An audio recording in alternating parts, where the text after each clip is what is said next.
this is our last live session. I told you blinked, and here we are. So I'm gonna answer a question here in a second, but before we do, how y'all feeling? You're about there. There's a light at the end of the tunnel, and I don't think it's a moving train coming at you. So how's everybody feeling? I'm sorry, I heard that joke literally in 2005, and I hold on to it.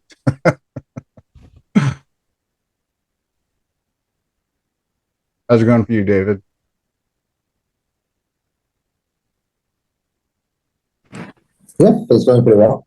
Confident Good. with the final project. Good. All right. Okay. Well, let me share my screen. Professor, I'll answer that question. Sure. I'm in the accelerated program at a national university, so I'm taking this class and global strategy. And man, I am in two groups. I got to do two presentations, two papers. Ooh, it's a pain, but hey, we're getting it done. Yeah. Next month, I can't take two. I'm taking one, and then we're back to two. So I have a little bit of a break next month. Yeah, man. If you can, with life activities and stuff, you can do that. You definitely get through it sooner. But yeah, it's when I started my MBA at Pepperdine, I literally told my family, I said, just don't count on me for anything for the next 2 years. If there's a family activity, I'm not going to be there. So just it's all good. 2 years, then I'll be back into it. It helps manage. It's kind of tongue in cheek, but too, it does help manage expectations. Oh yeah, you got to be blunt like that. Like when Yeah. it comes to like what you need to do, you got to be blunt. Like I've learned that throughout my college experience. Like if you're not blunt at what you say you need, like people will be like, "Hey, what are you doing? Why aren't you like available?" Like, yo, I got school. Like Yeah, exactly. I got to do what's important to me. Like I can't hang out. I can't hang out. Yeah, yeah, but it's all worth it because before you know it, it's long in the review mirror, and you'll be for like I said, for me going back to school was to change careers, and my MBA, well, my bachelor's and my MBA gave me what I needed to make a career change and never look back. So definitely well worth the sacrifice. Definitely. Okay, let's see here. Do the first. I was just gonna turn it in regardless, but I just felt like asking. No, that's a good clarifying question. 'Cause I know. Let's see.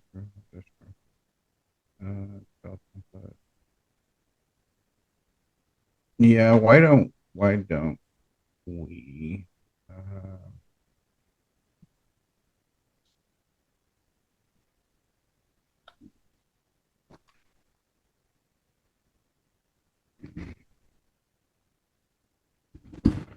LinkedIn certificate. Yeah.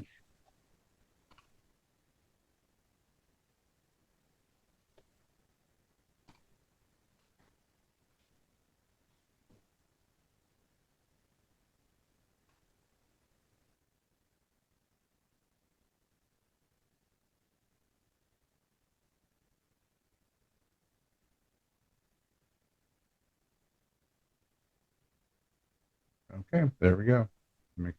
Makes it clear for everybody. So good question there. All right. Well, we have over the last 2 weeks, actually, we started, we kind of tiptoed into assignment three. Well, we went into assignment three, which was the first, four tabs and creating the dashboard. And with doing that, that tiptoes into assignments, your last two assignments for week four, which are the 4 and 5, because, week three is part of completing that whole book.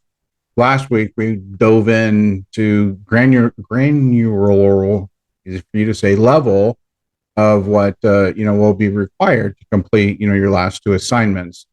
We've went through, and equally important in doing the work is presenting it properly, because if you do great work but it doesn't follow format, and I can't read it, I can't correlate what you're writing. Of course, I can read it, but if I can't correlate it to the rubric, then that makes it just not fun for anybody. So we went through, the detail of the formatting because it's important for the assignment. And again, like we talked, it's important just doing your work, when your boss says, hey, I need you to analyze this and XYZ and submit it. You got to present it in a way that it tells the story without, a lot of exercise and understanding the story. So it take it for both sides of the coin, academic and professional. And so all that was typical research paper, APA formatting, but we did, like I said, go into detail. And then, of course, on your last assignment is the team presentation, which is in PowerPoint. And there are some specifics to the assignment that, you need to adhere to get, to tee yourself up to get the maximum points. And then just from a PowerPoint kind of standard, method to use PowerPoint for the assignment specifically. And then again, professionally, a PowerPoint, you can add some color and charts and things, but not to the extent where it takes away from your message. It's your PowerPoint is there to support your message. And of course, here in this, for this assignment, you won't actually be presenting it. Your team, one person from your team will submit, of course, assignment 4 and 5. So you won't be presenting your PowerPoint. However, again, doing the work academically, everything we do here, we want to be able to take that into our working profession too. So what I did is created the PowerPoint template, and I did the video too. And it really is, it's just kind of a marriage of APA, because there's nothing specifically in the manual to say do this for PowerPoints, but it's a bit of a marriage of APA and then just, professionally how you would want to create in your PowerPoint. So let's dive into that.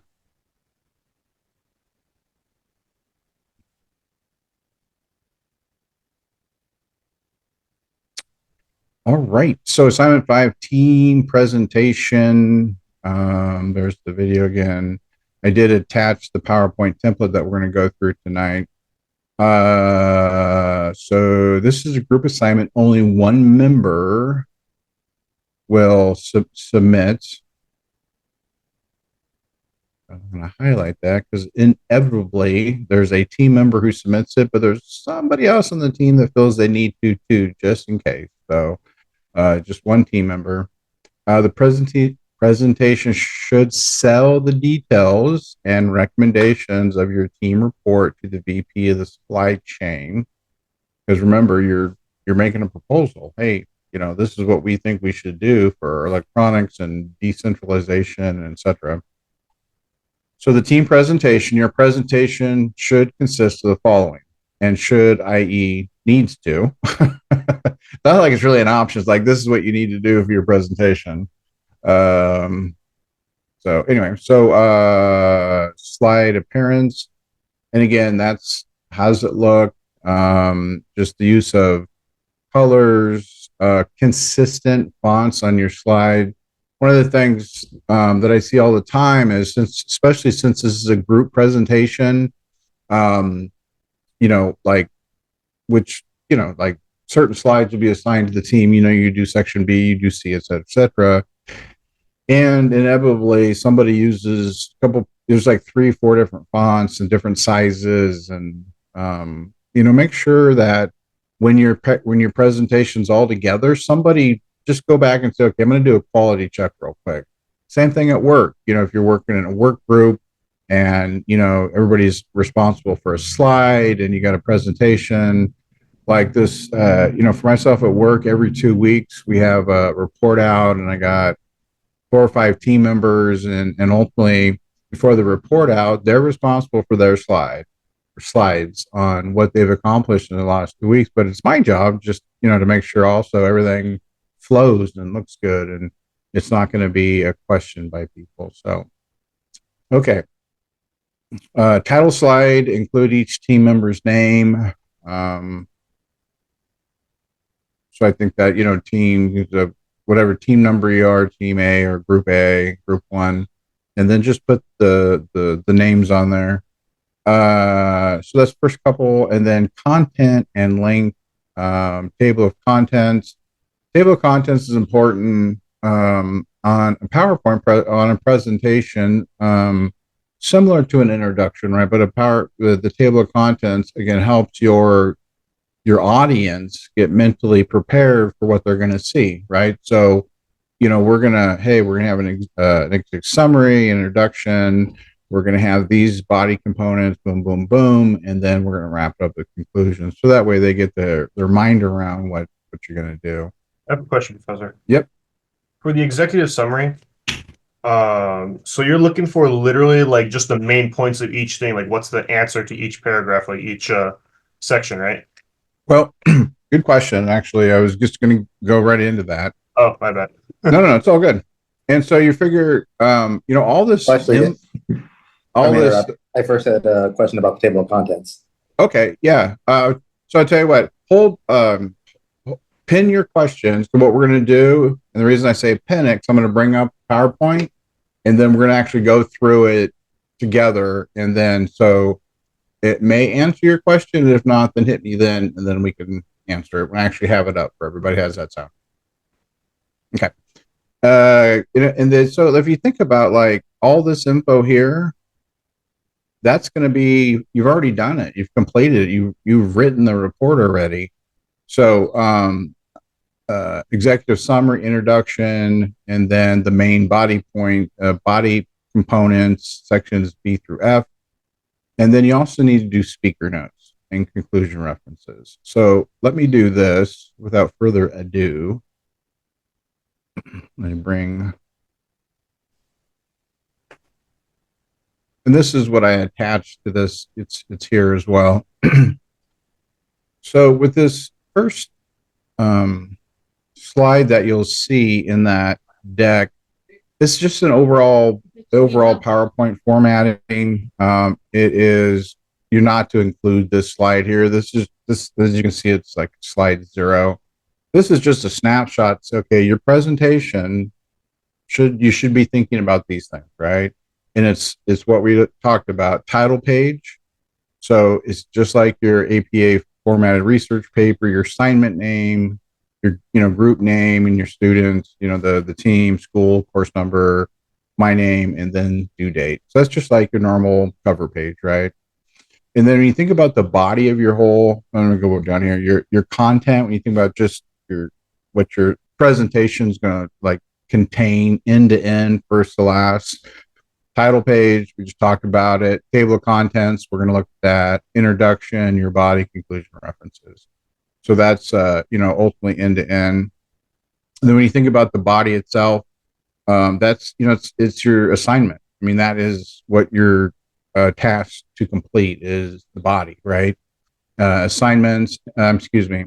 So this would like be B through F, and then citations or references, and then any models, graphs, or tables that you want to put on the chart. On your slide, to help accentuate what you're trying to convey, not overpower, but to help.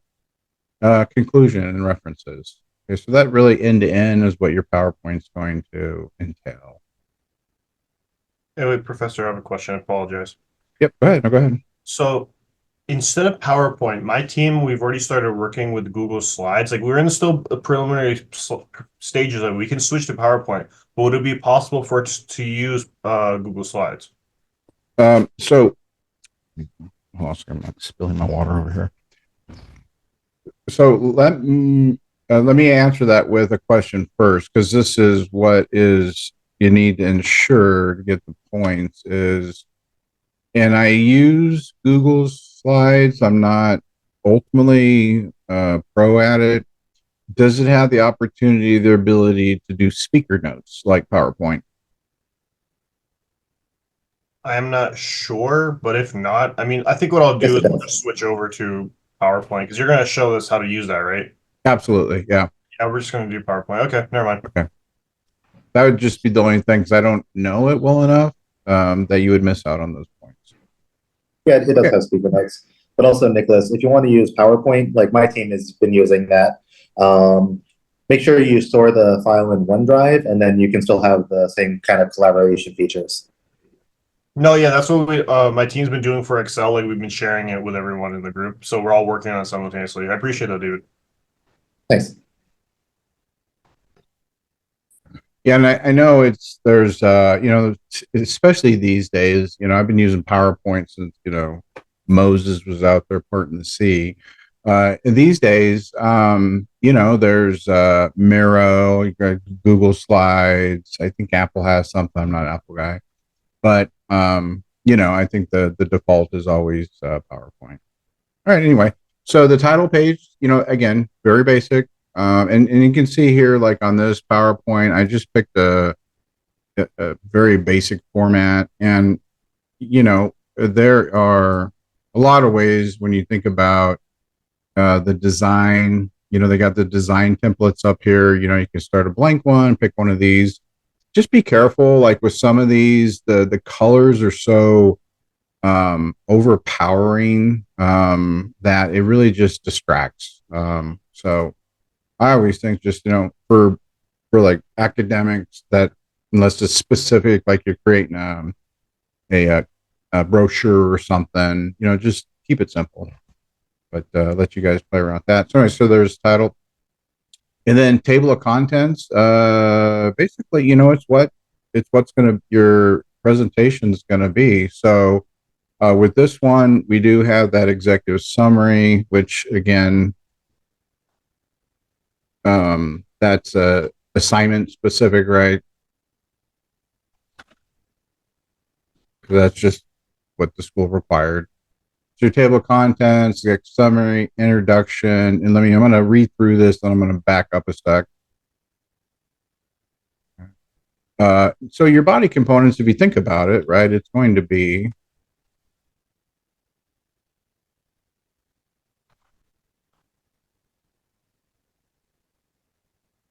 and and some people do, some people don't know this, so I just always share. When using anything with Microsoft and I think Google as well, when you copy from like, say, a Word document, or you copy like out of the school portal or copy out of a PDF or something, when you copy and paste it, you're going to bring those properties over. Okay.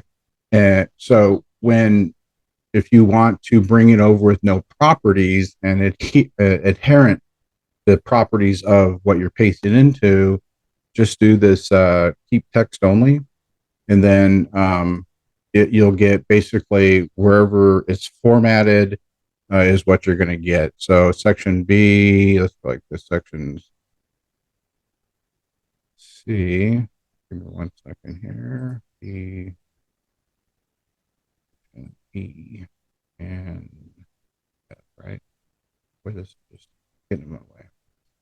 Section F. All right. So then let's bring this up here and over. And so that is your body components, right? Conclusion and references. So easy to do. And then that is your table of contents. I know, David, you had earlier question about the table of contents. Yeah, I was asking if there was a standardized formatting, but we're kind of showing it here. Also, I actually thought we were talking about the Word document instead of the PowerPoint. I'm sorry, what about the Word document? The Word document does not require a table of contents, correct? No, it will not. Your written project, your written analysis will not have a table of contents. Okay.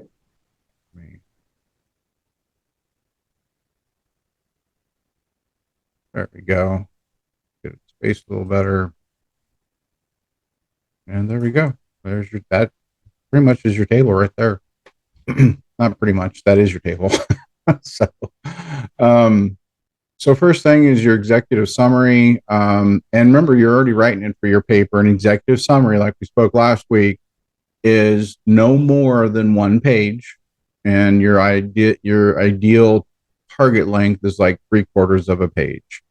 Don't want to be half a page, but you want to be about 3/4, no more than 1, because it's just that it's a summary for your executive that he's going to read this and know all the specifics you want to convey in that 1 page. That's why it's you need to have it a page.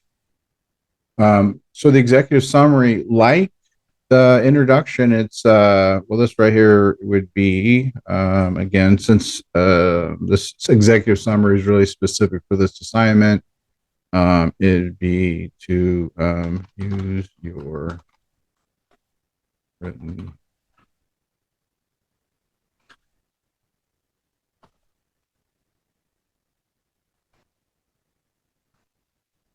okay. So ultimately, pretty much copy and paste that right in there. And again, make sure the font and spacing and everything fits. And that's it. Copy paste. You're done with that slide. And basically the same thing here for your introduction. Your introduction's 3 to 5 sentences that you're going to write for your assignment. Once you write it, you're just going to basically copy and paste it in here, and your introduction's done. All right. So let me get to the first. Let's say this is our first body slide right here, right? So we know the first one is going to be section B. So I just copy that, cruise on down. Then we're going to go Control V, do that one. And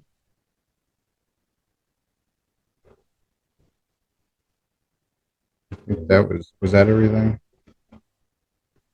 Supporting cells. I got something missing there. And for this first one, may have to make it just a little smaller. There we go. Okay. And so that's your first one. Now, for your body, you want to have like 4 to 5 bullets, something like that, right? Because again, it's the bullet points it's just a backdrop. Like if you're presenting, you got it up, audience looking at it. It's just a backdrop to what you're going to convey. So you're not trying to fit, everything under the sun about section B on one slide.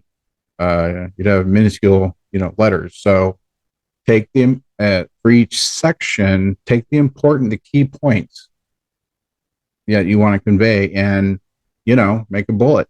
And each bullet is, it's like each bullet should be like a max of 9 words or so. Remember, it's a bullet. You're not putting sentences in there. That defeats it. It's just a bullet. So it should be, look pretty much like this. And then when you think about your references, so the references that support section B, references that support section B, you just put it down here at the bottom, which is fine, just like that, for super simple. And ultimately, you will do that and I'm going to get into the notes here in a second. You're going to do that for each section of your body. Now, what I like to do, once you do the first one and you get it, get it set and create the first one, but I'd like to go over here and do right click and duplicate my slide. Because sometimes when you copy and paste and, sometimes the formatting gets squirrely. So I just like to do a right click, duplicate it, and then it's the same exact as the previous one because you want them all to look basically the same. And so go ahead and up here and copy, and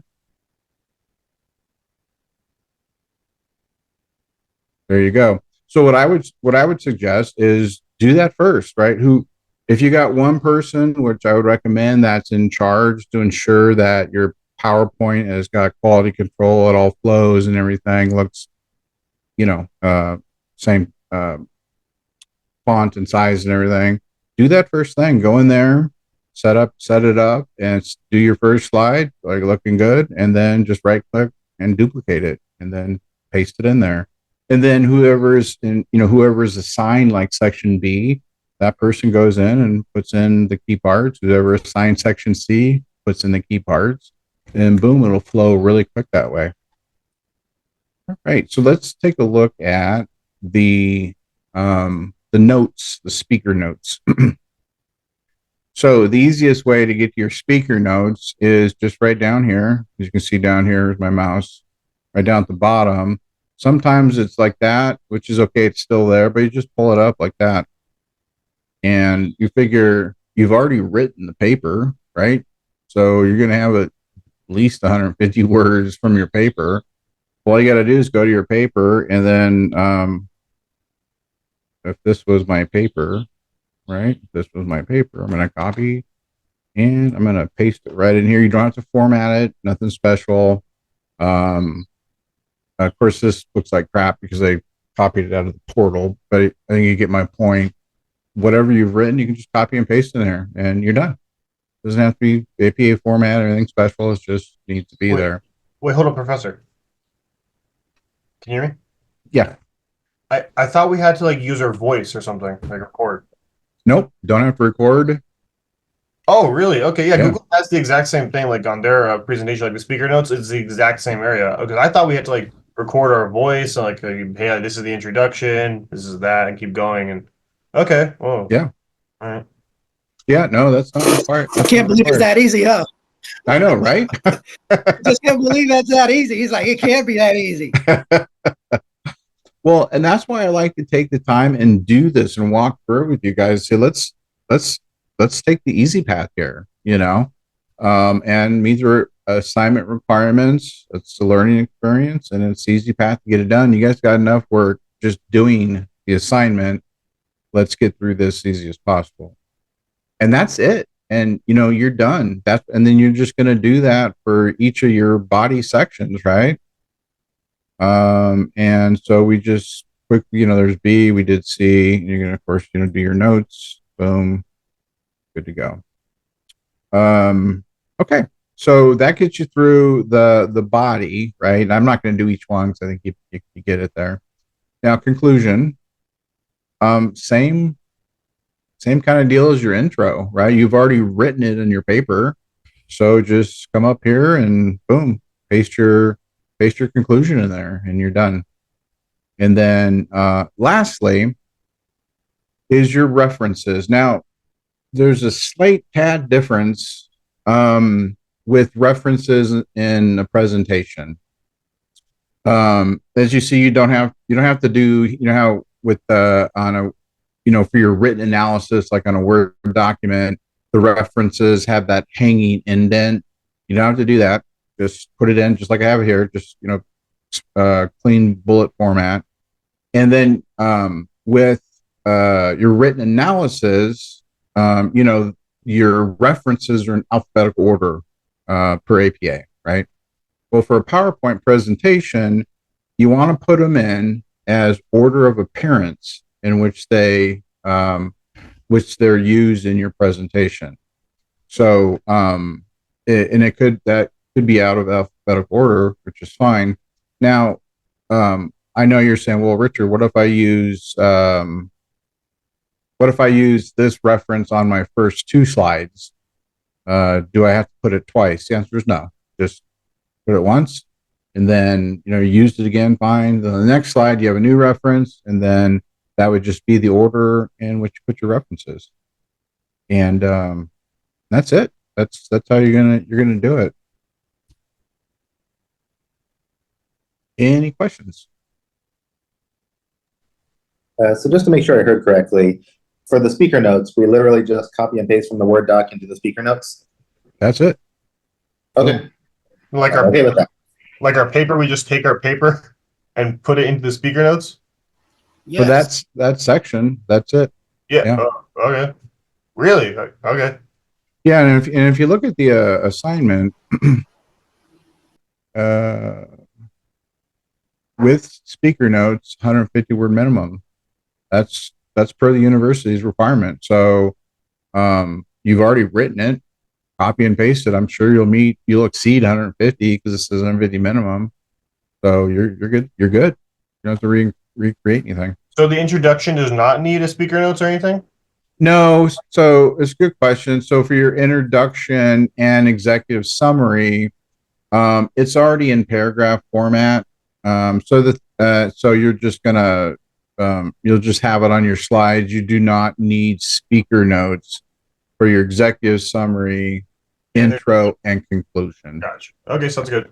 Yeah, and the reason is because for these slides you just have bullets, and since this is an academic exercise, they want more than just the bullets for this. That's why for the academic exercise, they're requesting speaker, to put your written into the speaker notes. And speaker notes, if you haven't used them, are actually pretty cool. Gosh, I remember when I was in school, and back then, there was no online. Matter of fact, I don't think there was an internet. So, everything was in person, and having those speaker notes just to keep you on track as you actually gave it in class was definitely helpful. All right. Well, that's it. That's all there is to it, to create your PowerPoint and submit it. Any questions around that?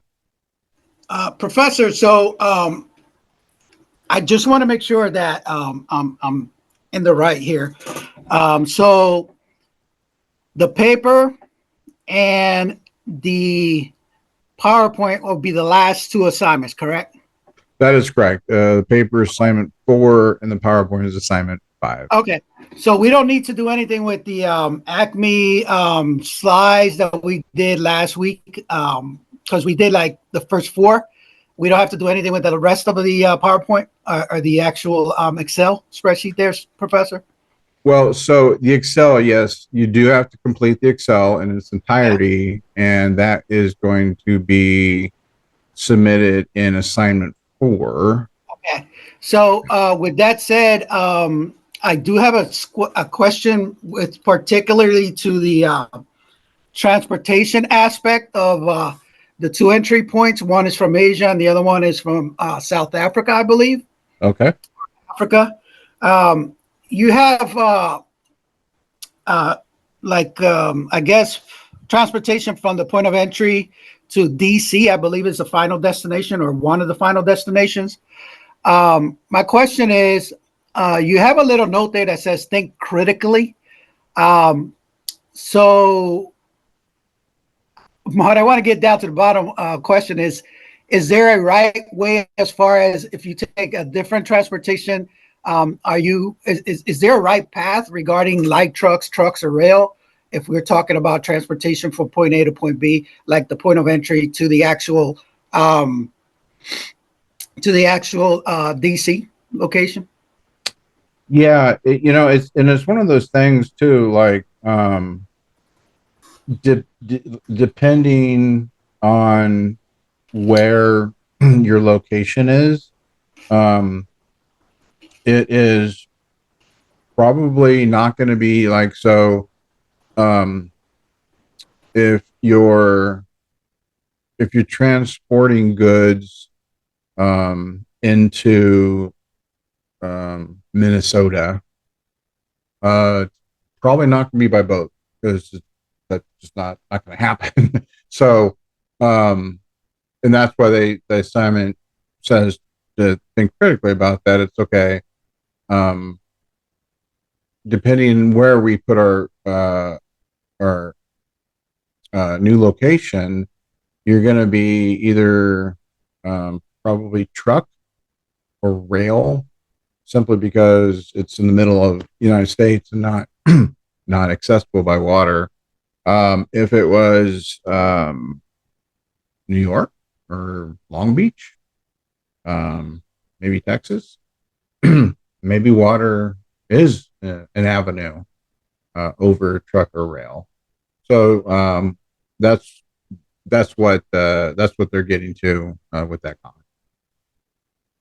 So the only thing that came to mind, Professor, was the COVID fiasco when all those boats were just sitting there in the middle of the ocean, just going around and around in circles. In that instance, wouldn't air have been a better way of getting your inventory in and out? Well, so for the assignment, I keep it simple. You're right. Taking a big step back, and if we were, if this was today in our real job, we may think, remember COVID? That let's not get boxed into that. But with this here, just real simple. Don't. I suggest not to, introduce what happened during COVID, or are kind of one-off things, you know.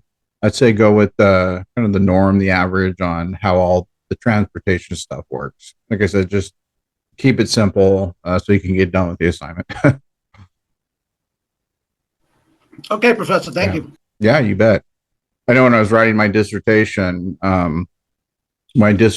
chair always said, look, it has to be, you know, thorough. It has to be accurate. You have to meet, you know, blah, blah, blah. But you're not trying to solve world peace here. Get it done. And then if you want to solve world peace later, go for it. Kind of similar here because this is like I told you guys, there's a lot of moving pieces on this exercise. So need to get it done, and it's got to be done by Sunday. So keep it simple, and you'll be good to go. All right. And any other questions?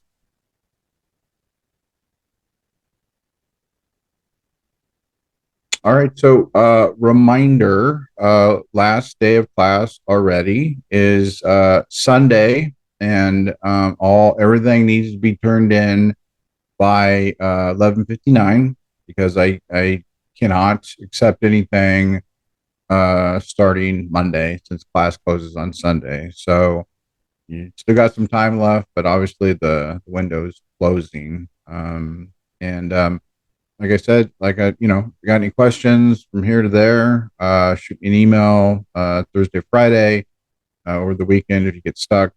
You can text me and I will get back to you as soon as I can for sure. And with that, I've really enjoyed our live sessions together. Thank you for being here and having all the really good questions and dialogue. It does make for a better flowing live session. So thank you for that. And I wish you all the most just success and your personal, professional, academic journey. And yeah, just Godspeed to everybody. All right, Professor, thank you very much. Thank you. Wait, Professor, before class ends, can we go over just the paper a little bit? Sure. Let's see here. Go ahead. Go ahead. Is it just basically like last week, but going into like the specifics of like purchasing inventory? Like we have like a first header for purchasing, go explain it like we did for last week, like basically like that, but instead of what we did last week by focusing on the specific Excel tab, this time we go into like the whole purchasing thing. Yeah. So let me click on this quick.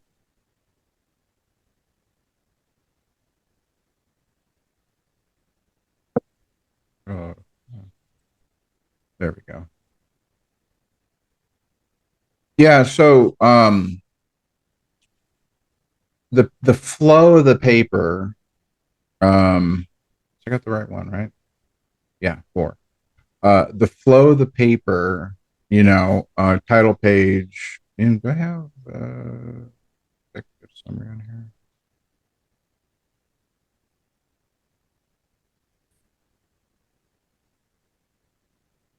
Oh, that's right. On that other document, it says for the executive summary. That's right.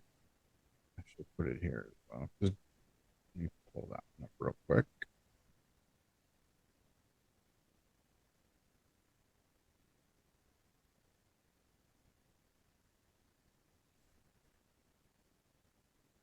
Yeah, right. Here's your executive summary.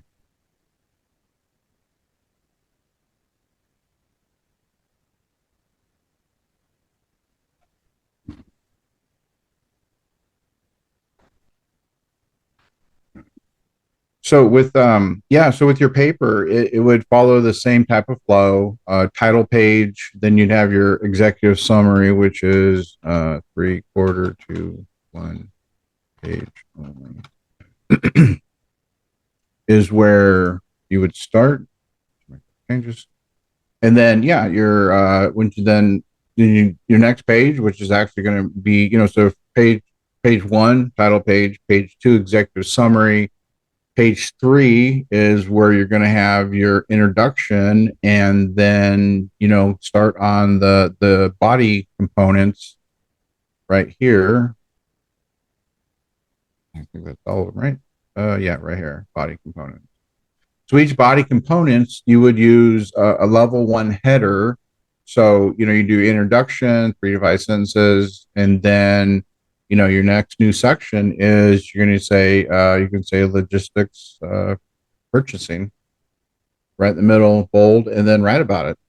And then same thing here, your next section, level 1 header, logistics Can you give inventory, us an write about it. example? Can you give What's us an that? example? Like, can you give us an example, like for purchasing? Like, what are you looking for there? An So, example. I'm having a hard time kind of getting it started. yeah. So everything, all the detailed requirements for each section are in the final project introduction, information, which we went through last week, and this is basically right here. So, like with logistics purchasing, using the data of all orders for the voice assistant product line, what actions would you recommend? Address the ordering cost. So there's going to be like 3 within that purchasing. There's three. I don't want to say sections, but there's 3 components that go into purchasing that you need to write about, and that's actually for each section. So the first one, using the data of all orders for the voice product line, what actions would you recommend? Okay, that's under purchasing. That's the first thing you're going to write about. And then address the ordering costs. Is this a concern? How would you improve it? And so when you write about this, right, is this a concern? So you're not going to just say yes or no. You have to expand on it. Yeah. So the data of all orders, are you talking about a specific tab on the Acme spreadsheet, or like all of them, or? So all the data that you're going to use to write about in alignment with the requirements is it is in your Excel book. And remember, when we went through the first part right here, which tees up, remember, okay, so you're interpreting and employing data to build a business case. Remember, you and your company. So like, and this is important because like the lens that you're writing this from, always third person, remember, but the lens is from you are a new supply chain analyst. So that's the lens this should be written to. And this is a business case, because what you're going to do is you're going to analyze all the data in Excel and going through and answering the questions and everything. It's a business case to solve the issues. So it's important to also, like here with the data, so it says your data, which for 1 is the Excel, and 2 is the census information. Like, for example, all the data, XYZ, boom, boom, boom. Note, sales to Alaska, Hawaii, and Puerto Rico are handled by basically a third-party provider and therefore not part of this analysis. So if you have any information, the data in there for Alaska, Hawaii, and Puerto Rico, you need to exclude that. And then use the Excel book to, go, work through the Excel book and what's requested. And then taking that data from the Excel book is what you'll use to, answer these very specific, subcomponents of each major section.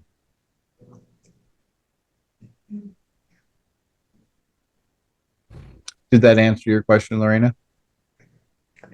Yeah.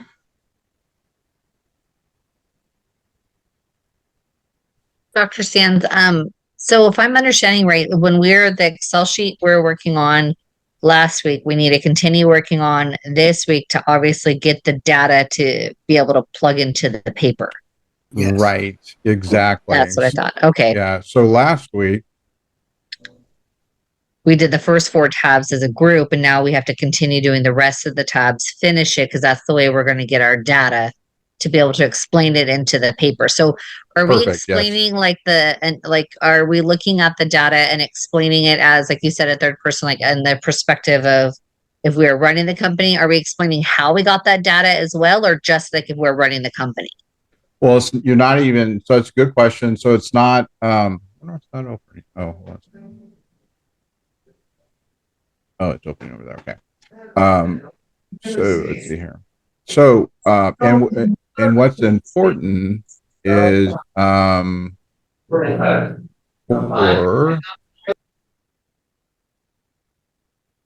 that's why I like here.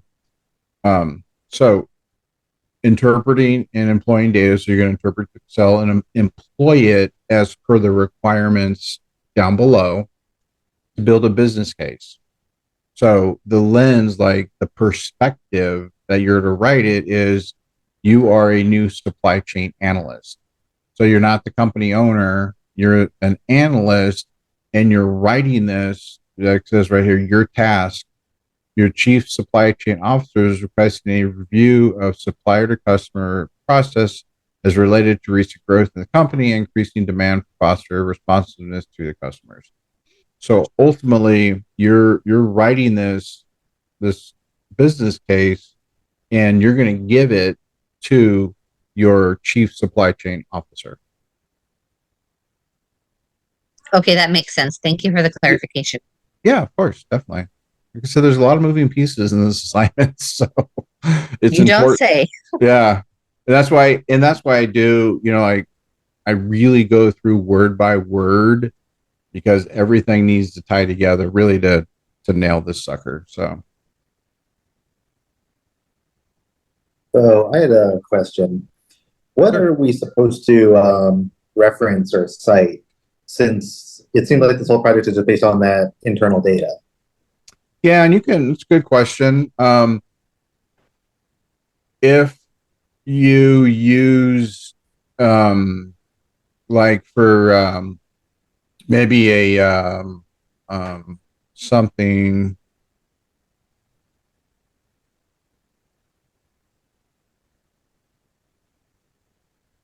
when you think about, ultimately, you're reading throughout. Can we refer to the book as one? Oh, absolutely. Yeah. Yeah. So, and that's where I was getting to, like, if you think about the readings on, what, uh, just things, supply chain, a methodology, use case, something of that nature. So you can reference, I absolutely, the book, any information within, your modules that you want to use. And, of course, your Excel when, it's asking for, asking for some of this, like, some of this information in here, you can say, to address the ordering cost, is this a concern? Then, as you, based on the, findings on the, the data of XYZ and the, XYZ Excel tab, Excel, which is your, the data that's, mentioned in here. So, but yeah, that's how, if you have references, and it's a good question because it's not real straightforward on the references. You got to kind of look throughout your whole class here and using what you read and things of that nature to bring into as a reference. I forgot, was there a required number of references? I'm sorry, say it again. Does anyone know if there's a required number of references? Yeah, I believe it said 2 minimum. 2. Yeah, on the PowerPoint, I said 2 minimum because as a, kind of as a catch-all. I don't think it actually specifically let's see, complete Excel, references. And so we're going to say 2 minimum.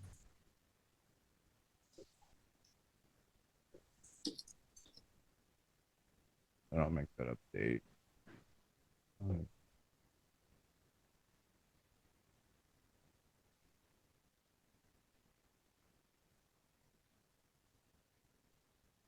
guess I closed down. That's okay. I'll go back.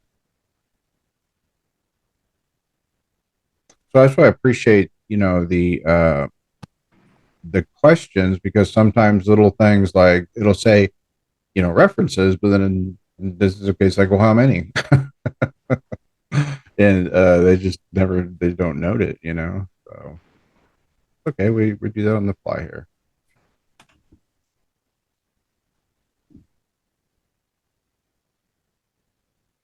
All right. Very good. Any other questions? Just basically a comment, Professor. I mean, on these sections that we're writing, a lot of the information, particularly when I went through and I wrote my portion, I was looking at it and I looked at the Excel as a whole. And what I ended up doing was kind of like getting a lot of my ammunition from the Excel itself. Because sometimes we could say, hey, it takes a lot of lead time to get these things done. So this might, raise prices or not, or lower prices and things of that nature. So, I mean, I understand that. I just want to make sure that we are barking up the right tree here when I'm saying when we're looking at the Excel data as backing up our point of view when it comes to this particular written report. Yes, 100%. And your comment actually, because what you said about lead times, I don't know if it's written in anything you read, but with increased lead times will increase costs, and maybe there's a reference out there, maybe something you read, just that according to XYZ, lead times will typically increase cost by 5% or something like that. So I think there's little opportunities to sneak in references based on what you've read and everything. But yes, your ammo to write all this is, I'll say, 99% from the Excel, maybe the other, or 98% from the Excel, maybe the other 2% is in your readings and how you qualitatively address it. Okay, thank you, Professor. Yeah, good question. And I had a conceptual question about one of the learning activities, but if anyone else has like final project questions, please go first.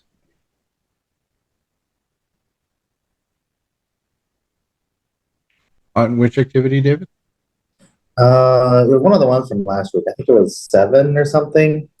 But the idea was like the holding costs were like defined as a percentage of the purchase price, and I was wondering why. And I think it was talking about like calculate as the.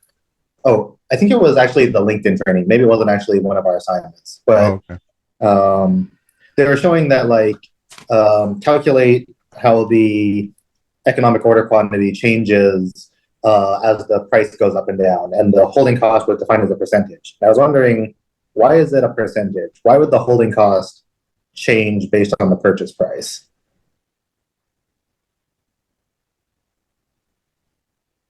Well, why would the holding cost change based on the purchase price? Well, conceptually, if you're with inventory management, remember inventory is a cost, right? Because it's goods that you've purchased and now it's just sitting and you haven't got rid of it yet. Now we know certain businesses you got to have inventory, but the longer it sits, it's also another thing called inventory. When you go into accounting, there's inventory turnover, and there's usually a ratio in a days, based on what you do, is there's a certain percent of time. So the more your goods cost and you let it sit, the more your inventory cost is going to be. Does that make sense? Sort of. I'm not sure why like the inventory being more expensive would mean it sits longer. Well, if your inventory, if what you purchase goes up and it affects your price to your consumer, potentially, the consumer will buy less, which will impact your inventory turnover. And the longer your inventory sits, you're losing money on it. And if you buy at a higher price, then you're going to be losing theoretically more money per day. Again, conceptually, I don't remember exactly where it's in, but based on what you said, conceptually, that's what comes to mind. Okay, thank you.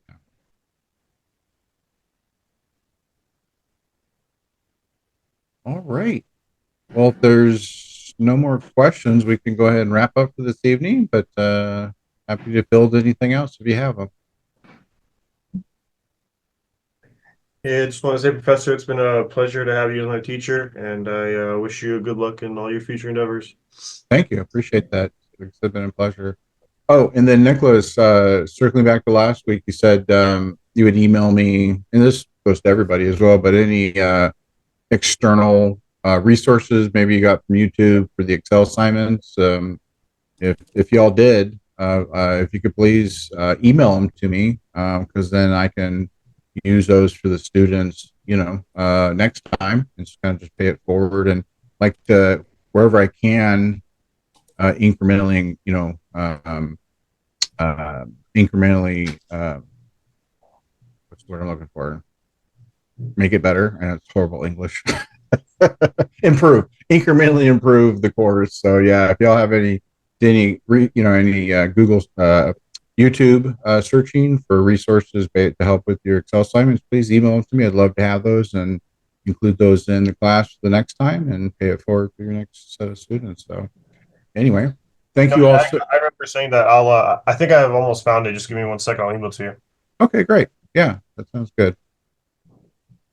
All right. Well, thank you, everybody. Again, it's been a pleasure, and hope you have a great rest of your evening. And I'm pretty sure I know what y'all will be doing for the next few days. So, Thank you, Professor. you bet. Take care, everybody. Bye.